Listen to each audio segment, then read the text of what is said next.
Olá, sejam bem-vindos a mais uma live Paulos e hoje é dia de festa. E foi em 20 de agosto de 1914 que o bem-aventurado padre Tiago Alberione fundava na Itália a escola tipográfica Pequeno Operário. Nessa mesma data, essa escola, na verdade, chamava Pequeno Operário e mais tarde se chamaria Paulos. Também nessa data, em 1931, os paulinos chegavam ao Brasil. Por isso, hoje é dia de festa, comemoramos 100 anos da Fundação Paulos e 89 anos aqui no Brasil. Parabéns por todos aqueles que colaboraram e colaboram diariamente para a construção dessa história. É dia de rememorar e ter gratidão por quem iniciou essa trajetória, gratidão por todos os padres e irmãos paulinos, por toda a família paulina, todos os que colaboram, e não poderíamos esquecer de todos vocês que estão aqui com a gente e que também fazem parte dessa caminhada.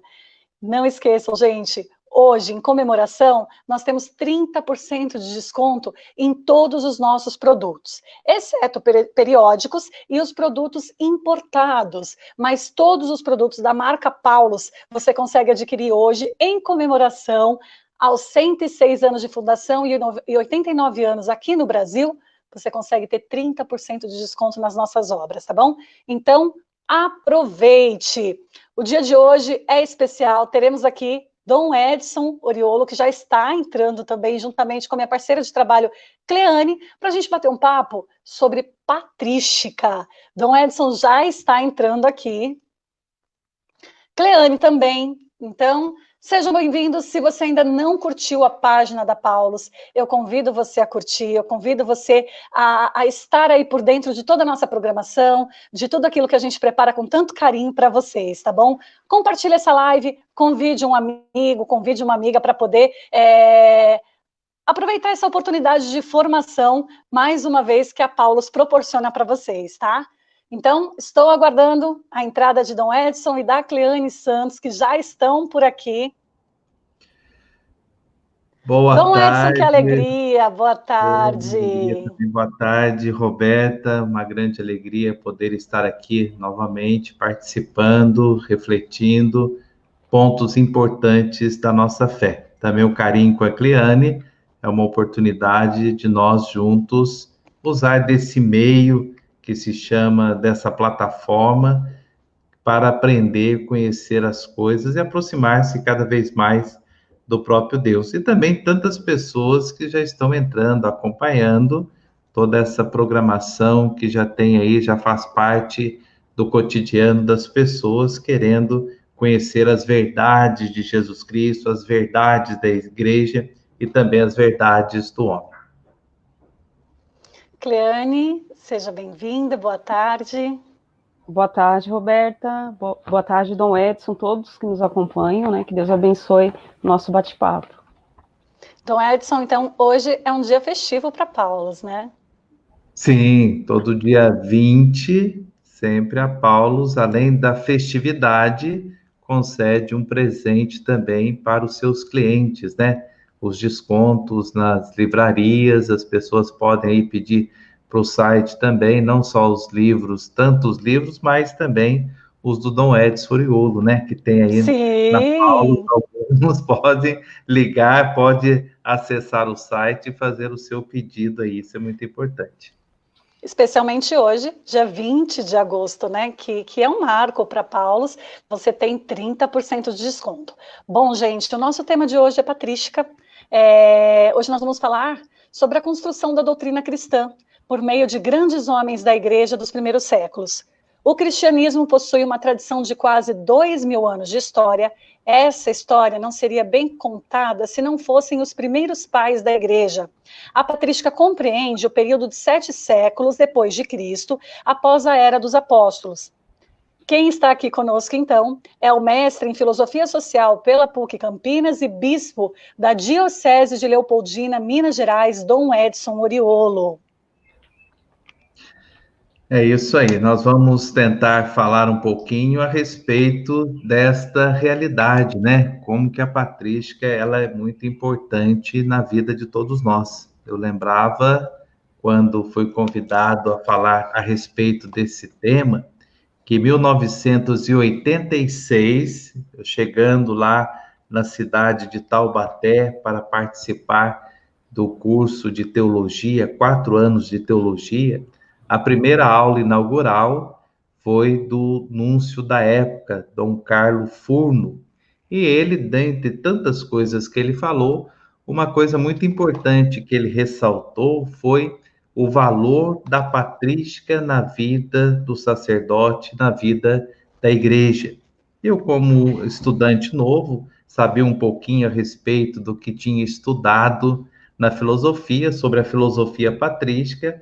Lembrei, agora vou ter que rever essa questão. Então, foi um despertar, um abrir horizontes para que nós possamos entender como que esta filosofia, esta realidade é muito importante, principalmente para os ministros ordenados e também das pessoas, como você acabou de mencionar aí nesse comentário, nessa introdução, que é algo importante porque vai estruturando toda a nossa fé. Se hoje nós temos esta igreja, nós podemos entender as pessoas, os padres que no início da igreja trabalharam para esta realidade. Então é algo importante e aqui nós vamos tentar refletir não coisas mais científicas, mas coisas assim que possa servir para a nossa vida, para o nosso dia a dia, como cristão, como força viva, como agente de comunidade, como leigo, em determinadas comunidades, para que nós possamos ter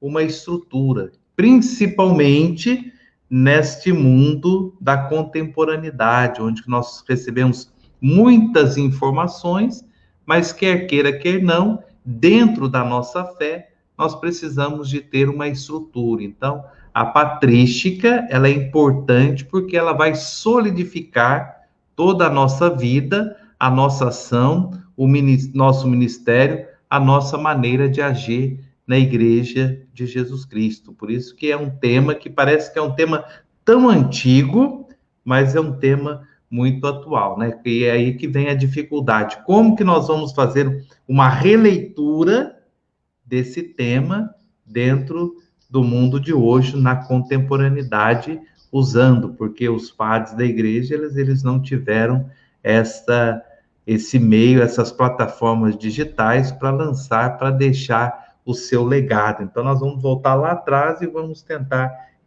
descobrir o que nós podemos aprender desses grandes homens da história da vida da nossa igreja.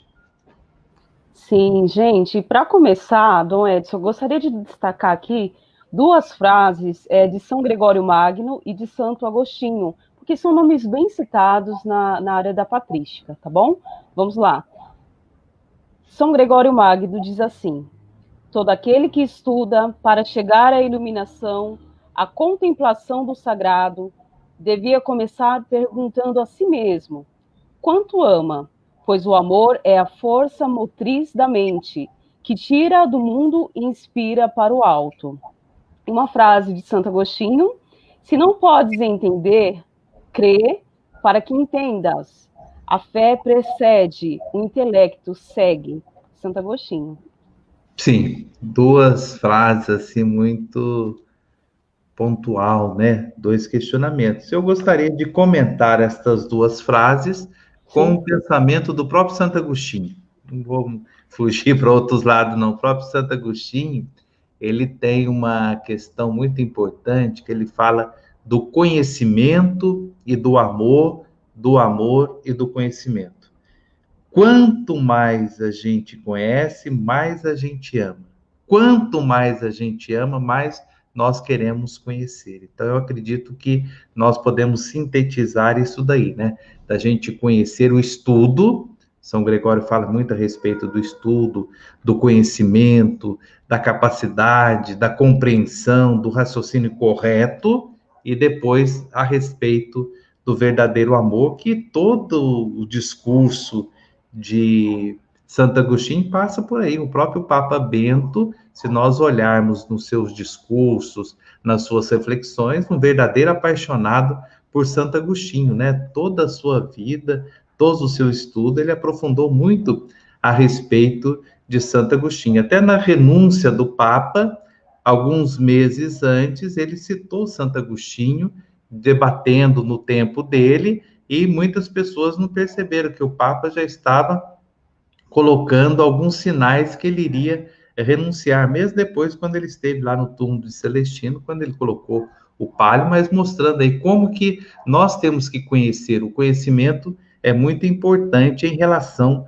à nossa fé. Não basta a gente ter só uma fé intelectual, nós temos que ter uma fé existencial, uma fé que move, e isso, para a dimensão do amor, passa nessa sensibilidade. Então, esses dois pensamentos aí de São Gregório e de Santo Agostinho nos ajuda, e foi até providencial para a abertura desse nosso bate-papo, dessa conversa aí a respeito, que para entendermos patrística, nós temos que amar as coisas de Deus, e quanto mais a gente ama, a gente quer conhecer. Quanto mais conhecendo, para a gente amar cada vez melhor as coisas do nosso Deus. E como a Roberta falou na introdução, a respeito dos fundamentos da nossa fé, né? O próprio Papa Bento falava muito das razões da fé. João Paulo II, da visibilidade da fé. E o Papa Francisco, da praticidade da fé. Então, vamos ficar aqui hoje um pouquinho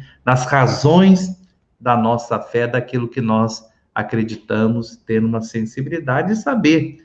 Tem um pensador moralista, Richard Ré, ele fala uma coisa muito interessante nas suas obras. Ele diz o seguinte, que o dogma sufoca o pensamento.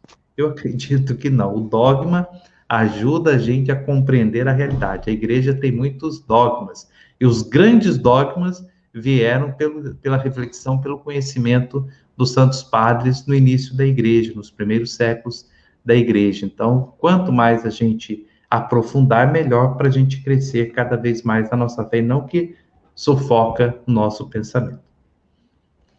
Dom Edson, já tem muita gente por aqui saudando o senhor, dizendo que estão felizes por estarem aqui.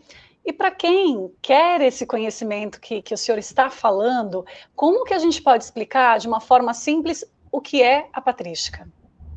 Agora nós vamos entrar, depois desse exórdio, nós vamos entrar agora uma definição muito simples a respeito da patrística. A patrística significa para nós o estudo dos padres da igreja, mas não de todos os padres, porque se nós olharmos desde o início até hoje, quantas pessoas contribuíram aí para a riqueza da nossa igreja. Então, a patrística é os estudos eclesiásticos dos primeiros padres da igreja. Alguns pensadores colocam que são aí nos primeiros 4 séculos da igreja, até a própria, uma grande pensadora de filosofia, tive a oportunidade de assistir algumas aulas com ela, Marilena Chauí, ela diz que a patrística seria os primeiros 4 séculos da igreja. E outros já falam que terminou com Isidoro de Sevilha, lá no ano 630, 640. E outros também falam dos santos padres lá com São Bernardo de Claraval, mais ou menos no século XII. Então, nós temos aí esta situação. Mas vamos ficar mais a questão aí dos primeiros séculos, primeiros 4 séculos da igreja. Por que eu falo nesses primeiros 4 séculos da igreja? Porque nós temos os padres, vamos dizer, apostólicos, e também nós temos os padres apologistas. Quem que eram os padres apostólicos? Os padres apostólicos foram aqueles padres que tiveram a grande oportunidade de beber da fonte, beber lá do início dos apóstolos, porque os apóstolos que estiveram com o próprio Cristo, que aprenderam as mensagens reveladas, conheceram os discursos, tudo. E o que a igreja chama os padres apostólicos? Foram aqueles padres que tiveram, por exemplo, Clemente de Roma. Conhecia muito bem o apóstolo. Outro, então, Inácio de Antioquia teve oportunidade. Policarpo também. Dizem que eles tiveram contato com os apóstolos. Então, agora vocês imaginem que as pessoas que conheceram Jesus, agora eles estão transmitindo uma questão mais viva. Então, isso é importante. Os padres apostólicos, e também nesse tempo, esses padres, nós chamamos muitos padres apologistas. Quem que eram os padres apologistas? Porque no início da igreja, ali quando o cristianismo foi se estruturando, existia o que nós chamamos a filosofia grega.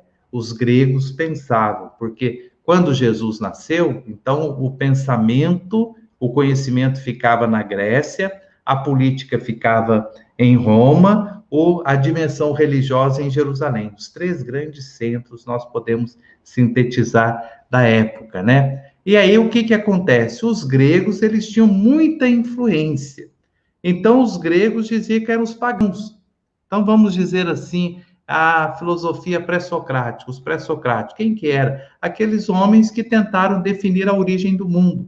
Tales de Mileto, Anaximandro, Anaximene, Empédocles, tantos outros, eles tentaram definir a origem do mundo. Então, era uma filosofia que o cristianismo não aceitava, o cristianismo estava estruturando. Então, os padres apologistas foram aquelas pessoas que falaram, olha, a racionalidade da filosofia ajuda a gente a entender a nossa fé. Então, são esses 2 tipos de padres, os apostólicos, que beberam da fonte, e também os apologistas, né, que tiveram esta sensibilidade de falar a respeito. E aí foi começando, vamos dizer aí, a descobrir determinados assuntos, que daí eles começavam a questionar, né? Jesus Cristo é homem ou é Deus? Será que quando ele está agindo, a sua natureza, ela é só divina? Não, Jesus é só humana, natureza humana, esquece a natureza divina? E aí começa a surgir esses problemas. Por isso que nós falamos da racionalidade nesse tempo também, que começa sutilmente a entrar na vida da igreja. Então aí nós podemos dizer, patrística, os padres da igreja, os escritores eclesiásticos que tentaram colocar o que nós acreditamos hoje. Hoje a nossa igreja, tudo aquilo que foi revelado está aí, nós temos clareza disso daí, e aí nós temos que dar graças aos santos padres da nossa igreja e dos primeiros 4 séculos da igreja. E nisso também podemos, assim, relacionar a questão da teologia, é isso que a gente aprende com eles, Dom Edson? Sim, 3 coisas importantes a respeito da nossa fé. Vamos imaginar 3 coisas importantes da nossa fé, a grande contribuição dos santos padres. Primeiro, uma ortodoxia da doutrina. A palavra ortodoxia, se a gente pegar a raiz doxa, vamos pegar um pouquinho Platão. Platão tem um livro que chama República, que fala a respeito da justiça, e um bate-papo, diálogo com Trasímaco, Polemarco, Céfalo, que faz toda uma concepção de achar a respeito. E nessa obra, o Platão brinca com 2 expressões, doxa e episteme. O que é episteme? É conhecimento, nós acabamos de falar, conhecimento. E doxa é opinião.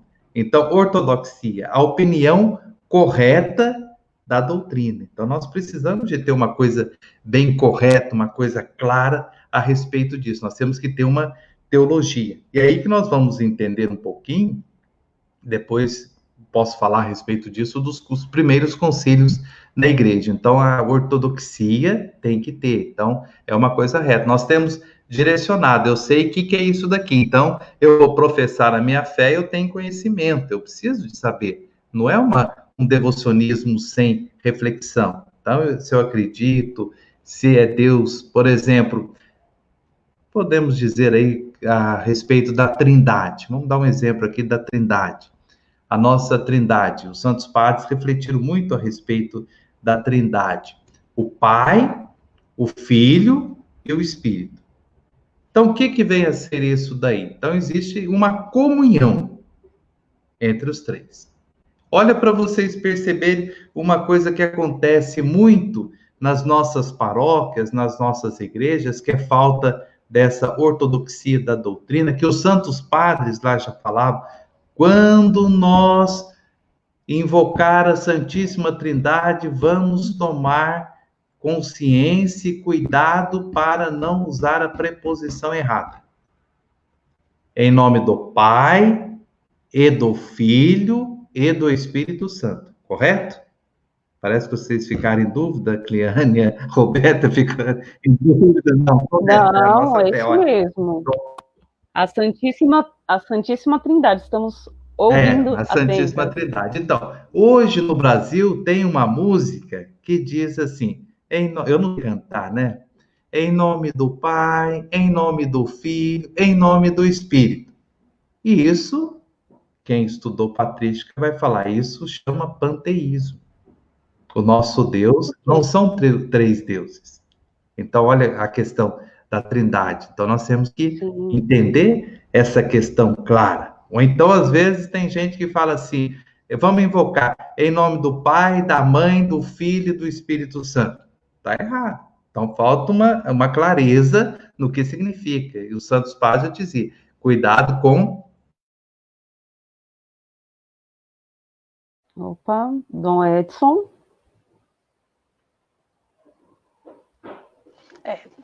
Deu uma falha na comunicação do Dom Edson, mas ele já vai retornar, gente. Enquanto isso, eu quero desejar as boas-vindas para quem está chegando aqui, para quem está entrando, lembrando que o nosso tema de hoje é patrística.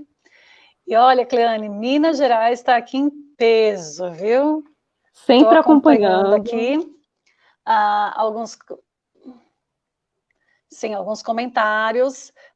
Tem gente de Poços de Caldas, tem gente aí da Diocese de Dom Edson, lá de Leopoldina. Eu quero dar as boas-vindas, então, para Maria Divina, que está por aqui. Tema muito oportuno, vamos aproveitar esse tempo de pandemia e estudar. A Luísa também está por aqui. Tânia Patrício, boa tarde. Rosália. Tiago Melo, querido, boa tarde. Joana está dizendo, ainda quero muito um dia estudar patrística. Conhecimento nunca é demais, ainda mais porque envolve nossa fé. Paulo Teixeira está dizendo que ele é evangélico e a patrística é um tema interessante.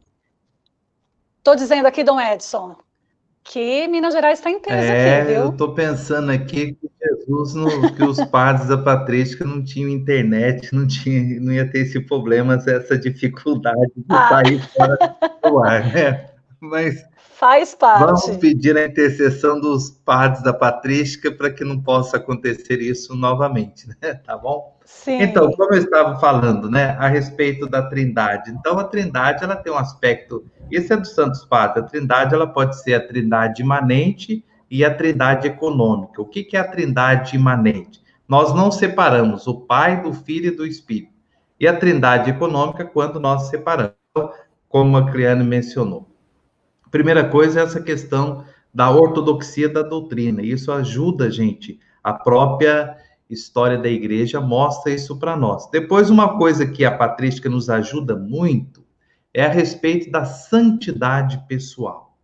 Então, nós temos muitos manuais, porque os padres da igreja, eles tinham um carinho muito grande, eu não estou aqui com a minha Bíblia, eles tinham um carinho muito grande com a palavra de Deus. Então, isso é importante a gente perceber. E eles entendiam que Cristo ligado com a palavra e ligado com a igreja.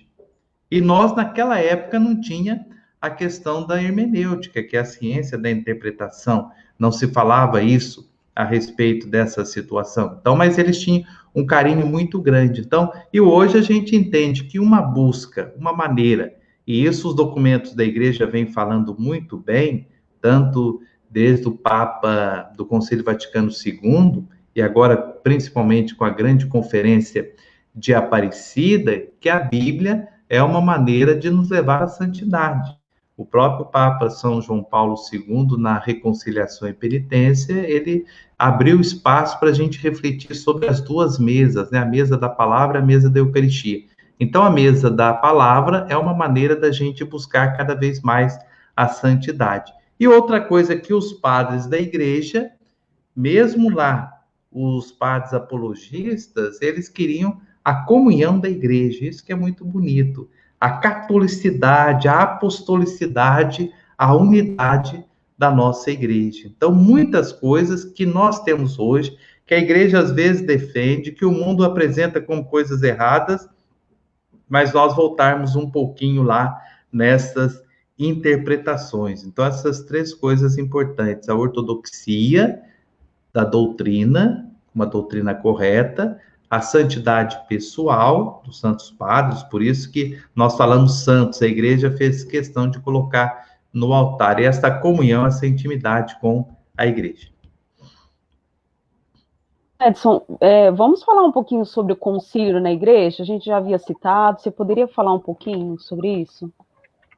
Sim, os concílios, eles tiveram um papel importante, principalmente os 7 primeiros concílios da igreja falaram muito e deram algumas definições para nós. Se a gente olhar hoje, Concílio Vaticano II é o 21º. Eu estou até fazendo um estudo agora recente sobre a transição do Concílio Vaticano I para o Concílio Vaticano II, como é que foi esse período, mais de 100 anos, enquanto do de Trento levou quase muitos anos, de 1500 para 1800, levou. Mas é importante que a gente notar que os primeiros concílios da igreja, eles tiveram essas reflexões para debater. É quando as pessoas, os bispos, reúnem para tratar de determinado tema. E no início da igreja foram temas muito importantes, porque o cristianismo estava brotando, estava surgindo. E aí as pessoas, nós estávamos vivendo uma questão da tradição oral. Não existia, Gutenberg não tinha criado essa questão da imprensa, Bill Gates não tinha criado essa questão do Windows, né, dessa grande plataforma, nós não tínhamos nada a respeito disso. Então, os bispos, eles se reuniam e para refletir sobre Jesus. Então, o primeiro concílio da igreja, o concílio de Nicéia, qual que foi a preocupação dos santos padres? Eles queriam descobrir por quê. Será que Jesus Cristo, pela sua missão, ele é Deus ou é homem? Será que quando Jesus saía, porque se nós olharmos, eu gosto muito de ler os livros apócrifos, né? Recentemente estava lendo o livro de São Tiago, que falava a respeito aí dos pais de Jesus, mas vamos ver um livro de São Tomé. São Tomé, por exemplo, dizia que Jesus, quando era criança, o pai era carpinteiro, fazia aqueles bichinhos, passarinhos de madeira, porque o São José era carpinteiro, e Jesus ia brincar, soprava, o passarinho voava, né? Isso está nos livros apócrifos. Depois tem tantas outras coisas que Jesus, São José construía a cama, daí a pessoa ia buscar, a cama era pequena, Jesus deitava em cima dela, ela aumentava. Olha que coisa bonita, né? Isso dos livros apócrifos. Então, aí eu venho testar. Será que Jesus, ele só exercia a dimensão divina, sobrenatural, ou Jesus exercia também a dimensão humana? Então, o primeiro concílio da igreja, concílio de Nicéia, ele veio falar, olha, Jesus é Deus. Então, isso é importante. Jesus é Deus. E para falar a respeito disso, não foi uma coisa fácil. E hoje nós temos reflexões que não acreditam, por isso que eu sempre gosto de usar a experiência cristã de Deus. Nós fazemos a experiência com Deus através de Jesus Cristo. Depois, logo em seguida, teve um outro concílio, o concílio de Constantinopla, que ele ficaram refletindo agora um outro problema sério que se chama Espírito Santo. Como é que é? Ruá, será que é vida? Será que não é? E será que nós entendemos, nós somos capazes de fazer a diferença de Deus, o Espírito Santo? O Espírito Santo, será que não é coisa sobrenatural, é natural? Então veio o concílio, refletiu e mostrou a respeito disso daí, porque tinha pessoas que defendiam Jesus como uma criatura perfeita. Uma criatura perfeitíssima, mas não tinha nada de Deus. Agora é complicado hoje a gente entender, quando nós começamos a estudar um pouquinho a respeito de patrística, nós temos que entender isso daí. Daí vem aquele credo que nós chamamos credo niceno-constantinopolitano, né? Por quê? pegou as verdades do Concílio de Nicéia, pegou as verdades do Concílio de Constantinopla e trouxe para nós a respeito destas verdades. Então, quando a igreja fala assim, vamos professar a nossa fé, estão ali. Então, nós acreditamos naquilo ali. Então, nós temos que professar. Então, quando a gente fala creio, eu acredito, apesar que nós, principalmente aqui no Brasil, nós usamos a fórmula mais simples, né? Resumida. Nós não usamos a correta do Concílio de Nicéia, de Constantinopla, as duas junto. Fala da substância, é consubstancial ao Pai, toda aquela questão, mostrando, olha, que eles levaram anos para estudar aquilo lá. Daí surge um problema sério nessa situação, é Nossa Senhora. Onde que Nossa Senhora fica nessa coisa? Então, vamos reunir os bispos, vamos conversar, vamos chamar no outro concílio, e daí vem o grande concílio de Éfeso, que vem falar que Nossa Senhora é a mãe de Deus por ser a mãe de Jesus Cristo. E daí a gente percebe que o próprio concílio Vaticano II retoma esta realidade, mostrando a respeito disso para nós. E aí eu gostaria de fazer um parênteses aqui, que o próprio Papa Bento, que gostava muito de Patrística, e um outro grande teólogo, Congar, que foram especialistas, peritos no Concílio Vaticano II, eles colocaram, se a gente pegar o código, o Concílio Vaticano II, nós vamos perceber muitas citações dos Santos Padres, né? Depois vem um concílio de Calcedônia que resolve um probleminha de novo, estava discussão se Jesus é verdadeiramente Deus ou verdadeiramente homem. Não, ele é verdadeiramente homem e não é Deus, ou é Deus. Daí vem o concílio e define a respeito disso. Daí foram surgindo tantos outros concílios mostrando a respeito disso. E às vezes teve até concílio, é interessante, que o Papa nem foi, para não criar problema, porque às vezes eles queriam criar outras questões. Então, o Papa, por exemplo, no Concílio de Constantinopla II, o Papa recusou ir, porque ia criar problema, não vamos a respeito disso. E agora a gente percebe que existem os concílios, mas não tem tanto aspecto dogmático. Por exemplo, se a gente olhar o Concílio de Trento, agora dando um pulo na história, saindo lá dos Santos Padres e no Concílio de Trento, que foi um concílio mais dogmático, que veio falar, veio pegar os primeiros concílios da igreja e veio falar, olha, lá já falou nisso. São 7 sacramentos. Se você não acredita, seja excomungado.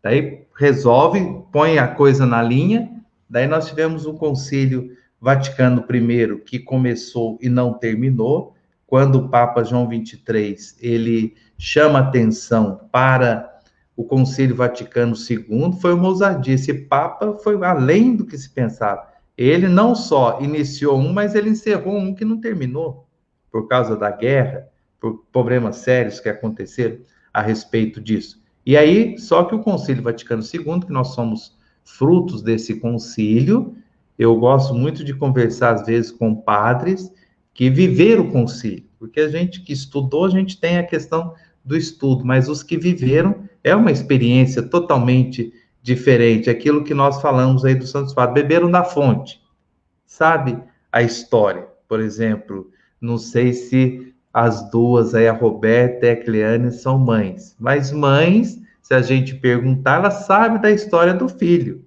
a Roberta é, né? Então, você sabe todos os detalhes. Então, a mãe que deveria, quando o filho for santo, a mãe que deveria dar o parecer, porque sabe de tudo. Nem aquilo que o filho está pensando, ela já sabe. Um dia eu brincava com uma mãe... Eu ia dizer isso agora. Até o que está por vir, a gente acha que sabe. Sim, então é essa questão. E aí entra essas questões do concílio, beber da fonte. Então, hoje, muitos padres que tiveram a experiência de viver sabem que o Concílio Vaticano II, ele não teve uma força, assim, como os primeiros concílios da igreja. Então, essa questão. E uma coisa importante também, que nós podemos comentar, talvez, Aqui tem uma pessoa falando, Ariane colocou aí o problema, mas nós não vamos entrar nisso daqui de Theotokos, Maria, Mãe de Deus, lá do Concílio de Éfeso, né? Então, nós estamos mais numa situação, assim, mais simples a respeito disso daí, né? Então, essa questão.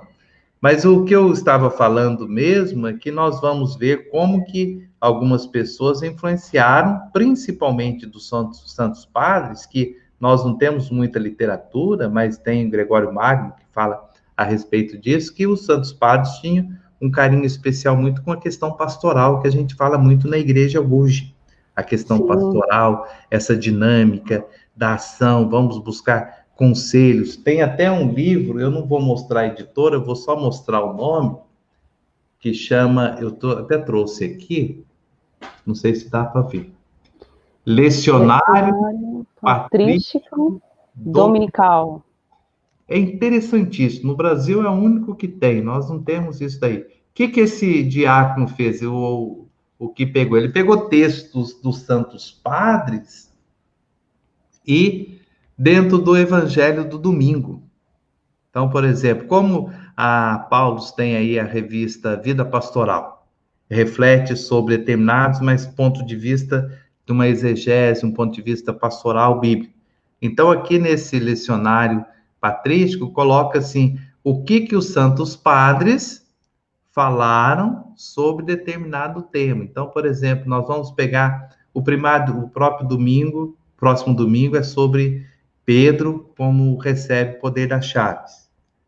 Então, o que os santos padres falaram a respeito disso? O que Santo Agostinho falou? O que a Didaqué falou? O que Policarpo falou? E tantos outros falaram a respeito disso. Então, isso é muito importante também para a gente perceber. Dom Edson, e como podemos relacionar a patrística com a atualidade? Isso que é importante para nós. Acredito que o motivo principal desse bate-papo é isso daí, né? A gente resgatar o passado numa dimensão de presente para um aspecto, vamos dizer aí, de futuro. Eu sempre gosto de comparar a respeito de um carro.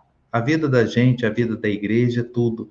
O que acontece o carro? Então, se eu estou dirigindo o carro, na minha frente, o que é? É o futuro. Lá tá, eu vou chegar. Atrás é o retrovisor. Eu olho no retrovisor, é o meu passado.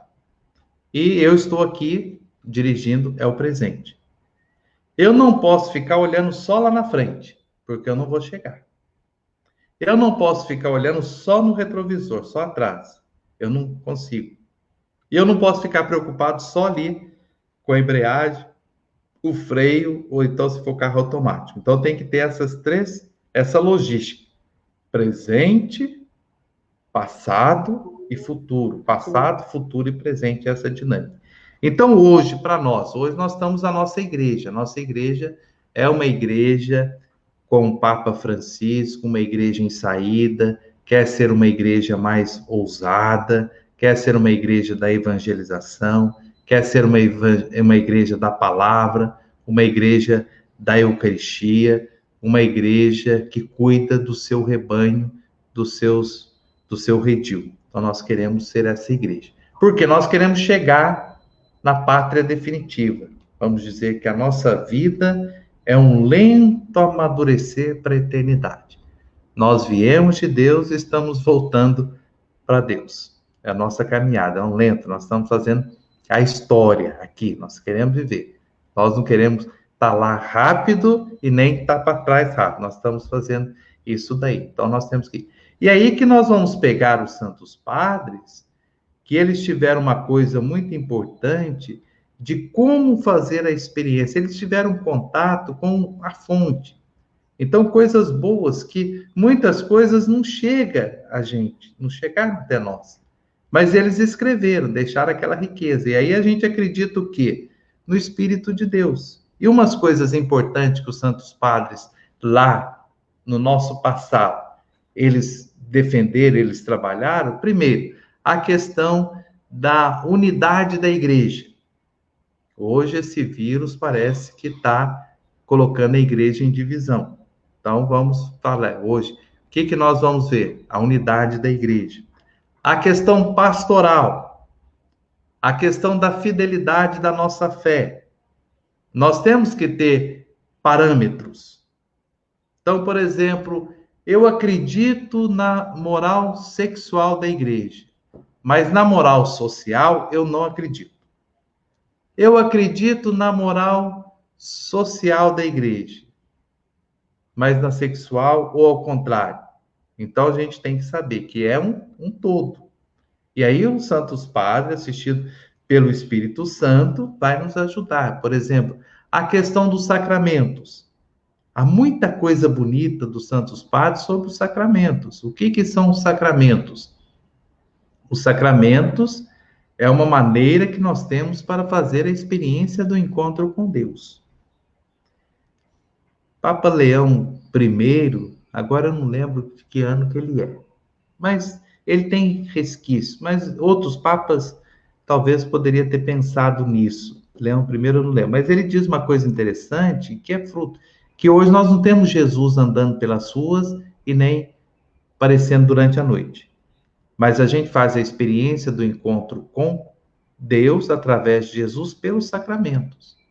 A palavra questiona. Olha a riqueza, o amor que os Santos Padres tinham pela palavra de Deus. De refletir, de debruçar o conhecimento dos sacramentos, a questão dos sacramentos que nos alimenta, que nos transforma. Então é isso que nós começamos a valorizar cada vez mais a nossa fé. Então nós somos chamados para essa dimensão hoje dentro desse espírito, né? De viver isso daí. Então, olhando o passado, eu vivendo o presente, sabendo que eu tenho que entender esse processo de formação, eu tenho que entender essas reflexões e numa perspectiva de futuro, né? Então, o Papa Paulo VI, ele dizia que, às vezes, no presente, nós temos que saber colocar o nosso passado para a gente tocar a vida para frente, né? Essa dinâmica, né? Porque nós gostamos, às vezes, nós temos que tomar muito cuidado da gente ficar só no passado. Às vezes, nós somos saudosistas. Ah, se fosse assim. Ah, é desse jeito. Ah, tem que ser assim. Temos que fazer as coisas dessa maneira. Mas hoje a gente vê que outra, temos que abrir horizonte, nós temos que procurar. Por exemplo, vocês que estão na imprensa, que estavam na Paulus, agora tiveram que arrumar, reinventar, redesenhar, redescobrir uma maneira de atingir o público. Sim. Mas muita coisa vocês guardam da faculdade, que vocês aprenderam lá na faculdade de jornalismo, lá na faculdade de marketing, para o futuro. Então, assim que nós devemos fazer também com os Santos Padres, né? Ter um carinho, ler, aprofundar, conhecer, é importantíssimo. Eu queria fazer uma pergunta. Por exemplo, tem algumas pessoas que colocaram aqui que têm vontade de estudar a patrística.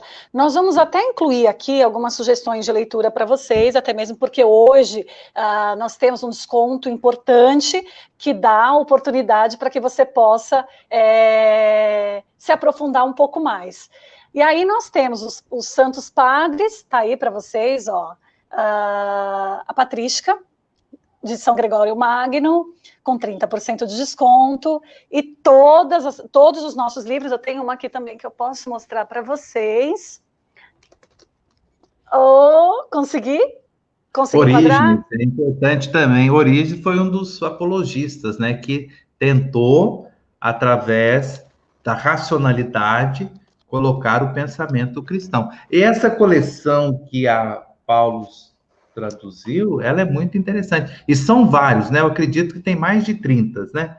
30 Sim. dos Santos Padres. Existe uma sugestão que o senhor possa dar, por exemplo, para quem for iniciar as leituras sobre patrística? Se é importante que eu leia primeiro os Santos Padres da Antiguidade, existe algo que o senhor indique para facilitar essa leitura e esse estudo? O mais importante é que nós não temos muito texto a respeito disso, né? Eu acho que acredito que a Paulus, no Brasil, que está fazendo essas primeiras traduções a respeito desses textos da patrística, né?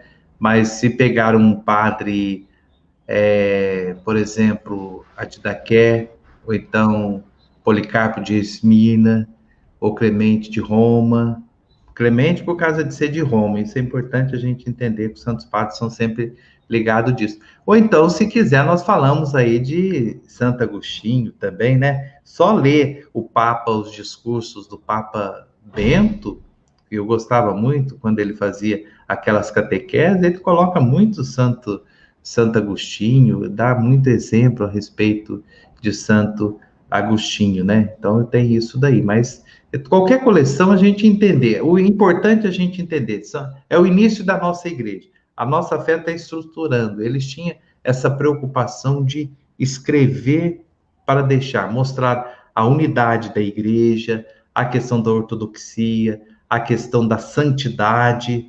Muitos padres, se a gente quer ser mais santo, buscar a santidade, nós temos que buscar os santos padres, né?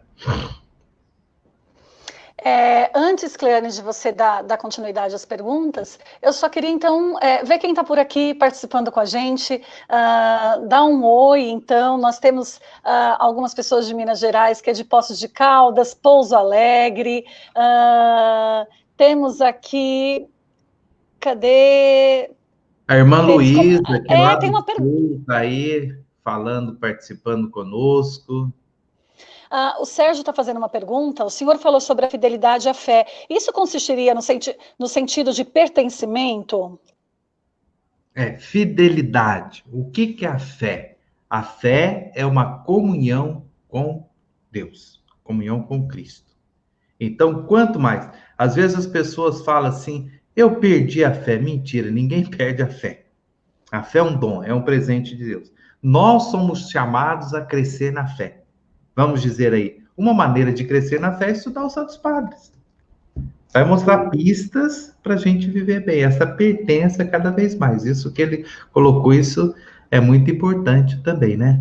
Muitas religiosas, eu acho que as religiosas também têm que estudar a patrística, têm que conhecer os Santos Padres, né? Às vezes, ajudar, perceber também. Eu nunca vi uma obra de um fundador de uma comunidade religiosa ou uma outra com uma releitura de um santo padre. Eu acho que poderia existir isso também, né? Nunca vi um conceito assim de alguém que foi buscar essa mística por detrás também. Isso ajuda bastante o enriquecimento para a nossa igreja. E só lembrando também que o estudo da patrística não se conduz apenas, não é diretamente apenas para os padres e religiosos, e sim para os leigos, né, Dom Edson? Inclusive, eu gostaria até de incluir uma pergunta, qual a participação dos leigos nesse período? Né? Porque todos os santos padres foram só padres, ou no meio nós tivemos leigos também? Pessoas, mas a igreja, por isso que a própria denominação, a igreja, ela não tinha essa nossa concepção, Cleane, hoje que nós temos de uma igreja ministerial. Isso começou, mesmo no Concílio Vaticano I, colocando a igreja como alguma coisa que está por cima. Se a gente lembrar do Papa Pio XII, que era um homem muito inteligente, eu gosto sempre de citar ele nas minhas reflexões, ele sempre tinha a igreja como uma estrutura hierárquica.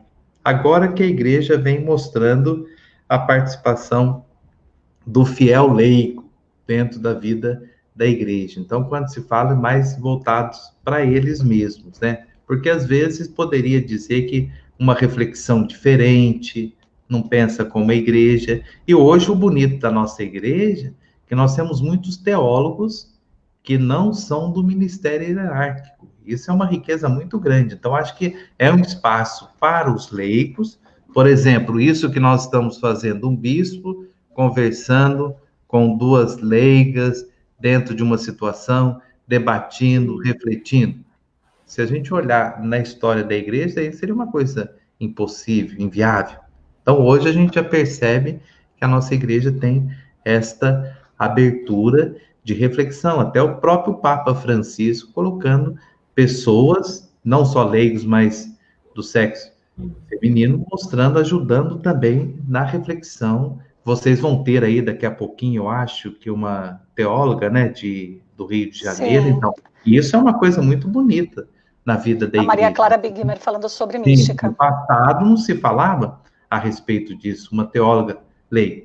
É como eu brincava quando eu lecionava filosofia, eu brincava com os alunos na Idade Média, é, a maioria dos padres que pensavam viraram santo. Quem não pensava de acordo com a igreja não era santo, né? O próprio Descartes também, ele não foi condenado porque um padre dos mínimos interferiu na obra dele que ele escreveu sobre o discurso do método e ele colocou a Deus toma conta de tudo. Então, hoje é diferente a gente ver dentro de uma concepção. Por isso que é aquela dinâmica, presente, passado e futuro.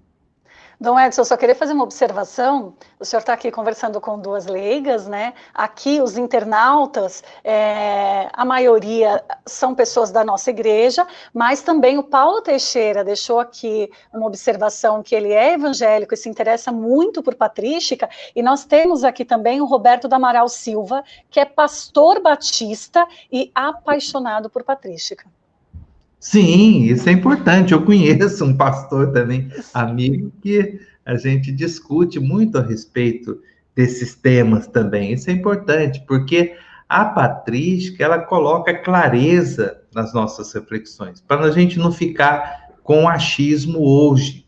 Às vezes a gente não tem clareza, então ela coloca a gente numa bitola, coloca a gente numa reflexão assim clara, objetiva a respeito da nossa fé, né? Então nós temos que ter essa situação. Então, parabéns por esses nossos irmãos separados. Eu acho que hoje não temos mais essa questão de uma apologia, mas por outro lado, isso é importante. Tantos padres bons, por exemplo, tem um pensador protestante que eu gosto muito de ler, Bultmann, né? Um cara muito interessante que fala muita coisa bonita a respeito disso. Então, hoje há essa troca também, principalmente da literatura no mundo contemporâneo, mas voltar lá no passado também, né? Isso é importante. O próprio Lutero, que dividiu a nossa igreja, que colocou essa questão, ele fez uma coisa muito bonita que os santos padres viveram, que foi a Bíblia na mão das pessoas. Lutero jogou a Bíblia na mão das pessoas, a igreja está errado, não pode, inventou o catecismo. Hoje a gente percebe, depois vem João Paulo II e faz uma atualização do catecismo, esse que nós temos, mas esse é importante, esses nossos irmãos, e a gente cresce com eles, eles também crescem com a gente, isso é muito importante. Parabéns, fico muito feliz, assim, longeviado por causa desse momento, né? Sim, Lutero tinha, muita gente não sabe, mas ele tinha alguns poemas sobre a Virgem Maria, né? Então, só para poder destacar que também tinha muito estudo nessa parte, né? Então, Edson, seguindo aqui com as nossas perguntas sobre o livro São Gregório Magno, o volume 28 da coleção patrística, referente aos padres, o que o senhor gostaria mais de destacar, orientar? Eu gostaria de falar, assim, a respeito de Gregório. Deixa eu ver, tá conseguindo enxergar? Tá. Gregório. Sim, deu. Olha, eu estou fazendo propaganda da Paulus. Não posso ser. 30% de desconto hoje, gente. Meu livro aqui, olha. Você é sacerdote. Sim. Mas também com 30% de desconto. Tá, só. O Papa Gregório Magno, ele é lá do ano 545, mais ou menos, da nossa era, né? E é importante a gente perceber, olha como é que, quando a gente olha lá no passado, com uma concepção de presente e que ele sonhando com um futuro diferente, ele era monge, depois foi ser prefeito, era de família de senadores e foi ser secretário de um papa. E sendo secretário de um papa, O Papa acaba morrendo, eles queriam eleger ele como Papa. Ele foge, e ele foi ordenado à força como bispo a ser Papa. Olha que coisa mais interessante nessa situação. E ele, por causa de ter uma formação no direito, ele colocou para nós, como Papa, e trouxe a riqueza dessa aqui que eu gostaria de colocar o subtítulo, uma regra pastoral. Então ele escreve esta sua obra, apresenta para nós esta sua obra, coloca aqui, vamos dizer, em 4 capítulos, e no segundo capítulo ele fala alguma coisa muito importante a respeito do pastor. O que tem que ser um pastor hoje? E aqui eu não coloco apenas aquele que exerce o ministério na igreja hierárquico, mas todos nós somos pastores, toda a gente está conduzindo o outro para o bem, que é o bem do outro, puxa o outro para o bem, puxa o outro para Deus, puxa o outro para as coisas boas a respeito disso daí. E ele coloca 10 coisas importantes, 10 pensamentos importantes para a gente ter. Eu acho que não é só para o pastor, não. É para todos nós que devemos ter. Primeiro, nós, na nossa ação, no nosso agir, nós temos que ter um pensamento puro. Hoje existe muita maldade. Tem um livro recente que isso tem uma expressão santimonial, que às vezes a gente faz um bem, a gente está falando uma coisa boa, mas existe uma maldade por detrás. E ele fala, hoje a gente não tem que ter um coração, um pensamento puro, né? E principalmente o sacerdote, tirar determinados vícios. E aqui a gente lembra de outros santos padres falando que tudo que tem na nossa inteligência vem pelos sentidos, né? Então a gente, quem sabe, administrar melhor os nossos sentidos. Depois ele fala que nós temos que ter ações para que possa convencer. Isso é difícil. Não adianta a gente querer mandar que o outro faça, mas se eu não dou testemunho. O próprio Papa Paulo VI, quando ele escreveu a exortação apostólica sobre a evangelização no mundo contemporâneo, ele falou, olha, a igreja não precisa de doutores e não precisa de mestres, precisa de testemunhos e de testemunhas. Então a gente tem que ter essa dinâmica, esse exemplo. A Roberta, que é mãe, sabe. Não adianta ficar falando, mas se não dá exemplo para o filho, para a filha. Então, a gente tem que mostrar. Isso é bonito até na religiosidade, na mística. A nossa fé hoje ela é muito infantil, porque nós recebemos dos nossos pais, da nossa mãe. Do jeito que ela ensinou a rezar, fazer o sinal da cruz, eu brinco com os padres, né? Quando eu, às vezes, celebro, falo assim, muitos lugares tem um estilo interessante. Aqui na Diocese de Leopoldina eu não conheço porque a pandemia me segurou aqui ainda, né? Não conheço a diocese. Vim para cá há pouco tempo e não conheço. Mas muitas missas que a gente celebra, as pessoas, o que elas fazem? Faz o sinal da cruz, depois manda um beijo. O padre acha que é para ele, né? Mas não é para ele, não. Aquilo lá é da nossa fé quando era criança. A mãe leva para ver uma imagem, para ver um santo, e depois fala para a criança, manda um beijinho para o santo. E aquilo ali ficou tão na pessoa, tá tanto na pessoa, que carrega aquilo pro resto da vida. E quantas vezes pessoas adultas fazem isso? Mas se a gente for ver a raiz disso, daí tá onde? Tá lá. Então nós temos que ter o Gregório Magno fala nessa regra pastoral, uma coisa importante, esse exemplo que nos possa convencer. Nós temos, olha, fulano de tal, não precisa de falar tantas coisas. Às vezes uma pessoa pegou um prato de comida no refeitório, leva o prato, levou lá. Olha, só aquela atitude, isso é importante a gente ter. Gregório falava nisso. Depois ele fala uma coisa que a gente tem que, a nossa palavra tem que ser útil. Daí que eu lembro de Zenão de Eleia. Zenão de Eleia fala que nós temos 2 ouvidos e uma boca. Então, nós temos que ouvir 2 vezes e falar uma, apesar que tem gente que tem ouvido uma boca na testa, não sabe falar. Então, a gente ser discreto no silêncio. Então, uma coisa importante para nós. E os santos padres, olha, falar uma coisa dessa no ano 540.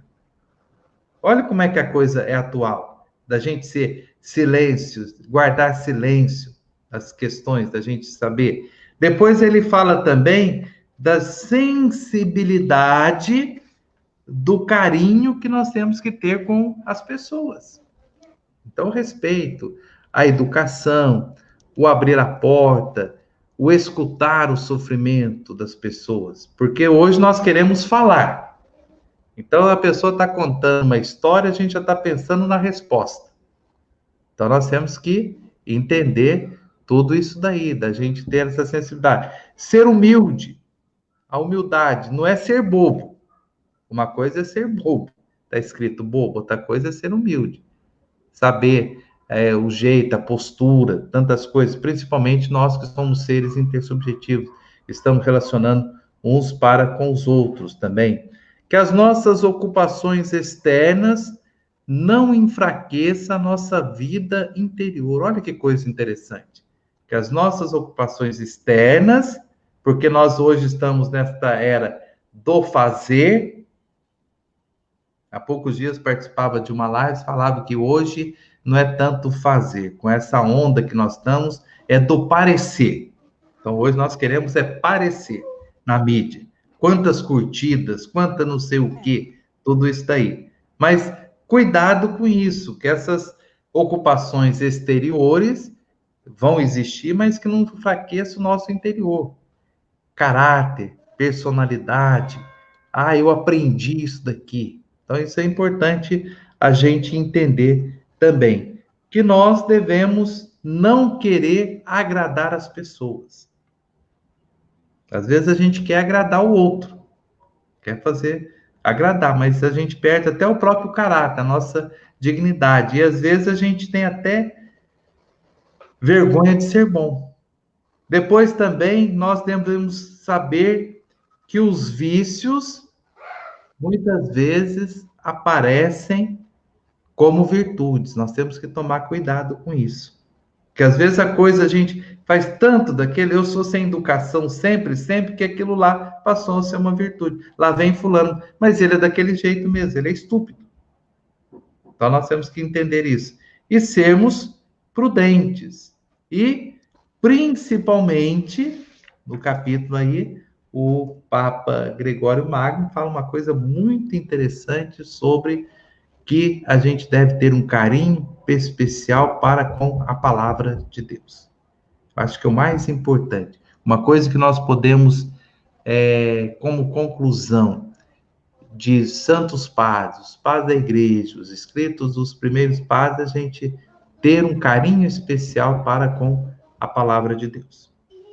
Um dia eu perguntei para uma senhora, que eu tinha afinidade com ela, que ela tem muitos irmãos protestantes aí, eles têm um carinho muito grande com a palavra de Deus, isso daí nós deveríamos aprender com ele. Eu brinquei com ela, por que a senhora não carrega a Bíblia debaixo do braço? Ela estava com a Bíblia assim. Ela falou, meu filho, a palavra de Deus me protege. A partir desse dia, eu comecei a ter carinho com a palavra de Deus. Não coloco um livro em cima, não deixo de qualquer jeito. Olha, a palavra de Deus me protege. E foi numa brincadeira. Então, aí o Santos Padres vai nos ensinar essa sensibilidade da gente meditar sempre, reservar. Não adianta a gente querer falar assim, eu vou reservar 1 hora por dia para meditar a palavra de Deus. Se você não tem o hábito, não vai conseguir. Pouco, 5 minutos, 10 minutos, basta. É dentro dessa situação que São Gregório vem nos ajudar a colocar parâmetros para nós. Aí que aquela pergunta que você fez, Cleane, como atualizar os Santos Padres? Então, São Gregório é o caminho aí. Então, quem quiser conhecer melhor um Santo Padre. E é uma leitura muito gostosa, uma leitura muito fluente, a gente lê rapidinho assim, e ao mesmo tempo não é uma leitura para a gente pegar o livro, Santos Padres, a gente não pega assim, vai como um romance. Aos poucos, lendo, medita, guarda um pouquinho, reflete, isso que ajuda bastante. São ensinamentos sempre atuais, né? Bom, no início da live o senhor disse, então, que a Bíblia é uma maneira de nos levar à santidade. Acho que a gente pode até... O senhor trouxe essa reflexão sobre a Bíblia e a gente pode encerrar dessa forma. A Bíblia é uma maneira de nos levar à santidade. Então, Edson, quero agradecê-lo por esse momento, por o senhor estar aqui conosco, contribuindo com o nosso conhecimento, né, com o conhecimento de todos nós que estamos aqui. É uma grande oportunidade para a gente, e tudo isso faz parte também dessa comemoração da Paulus, que está, né, a fundação foi há 106 anos, e nós estamos aqui no Brasil há 89 anos. 89 anos. E aí o senhor aqui com a gente também... sabe de cor, né? Agora guardou, né? E o senhor também faz parte dessa história, né? Então eu quero agradecer a todos vocês que estão aqui, e em especial ao Dom Edson. Agradeço mais uma vez a Roberta, a Cleane, toda a equipe aí, o carinho da Paulus. A gente tem uma sensibilidade muito grande com vocês, principalmente aí com o padre Claudiano, o padre Silvio, a gente tem em contato. Nós vamos gravar alguns vídeos aí para Paulus, estamos aqui gravando. Daqui a pouquinho, às 16 horas, eu vou entrar com o pessoal da Paulus lá de Natal, né? Participando também a respeito disso, né? Que o bom Deus possa iluminar a todos nós e que possamos aí ter essa sensibilidade, saber que a Paulus, ela faz um trabalho muito importante na Igreja do Brasil, né? Eu sempre gosto de falar que é um foco de evangelização na nossa igreja, né? Com todos os colaboradores, toda a equipe de gestão de trabalho que vocês estão ajudando, e principalmente nesse tempo que a gente vê que a evangelização não pode parar, e vocês estão aí continuando. Que Deus abençoe, e agradeço também a tantas pessoas que durante o nosso bate-papo foram aí contribuindo, refletindo, participando, né? Que o bom Deus possa continuar e que você possa ser um agente de pastoral na sua paróquia, na sua comunidade, isso é muito importante, tá bom? Lembrando que nós não paramos por aqui, gente. Às 16 horas, daqui a pouquinho, nós vamos ter aqui a teóloga, que até o Dom Edson citou aqui, que é a Maria Clara Bingner, e ela vai estar falando sobre fé cristã, místicas modernas na igreja. Vai ser mais um momento aqui de formação, de aprendizado, de partilha. Então, nós aguardamos a presença de todos vocês. Cleane? Muito obrigada, Dom Edson, a todos vocês que nos acompanharam, e fiquem com a gente, tá? Daqui a pouquinho a gente vai estar mais uma vez para refletir juntos. Obrigada. Tá bom, tchau, tchau. Deus abençoe a todos. Amém. Amém. Um abraço a todos e até a próxima. E até a próxima.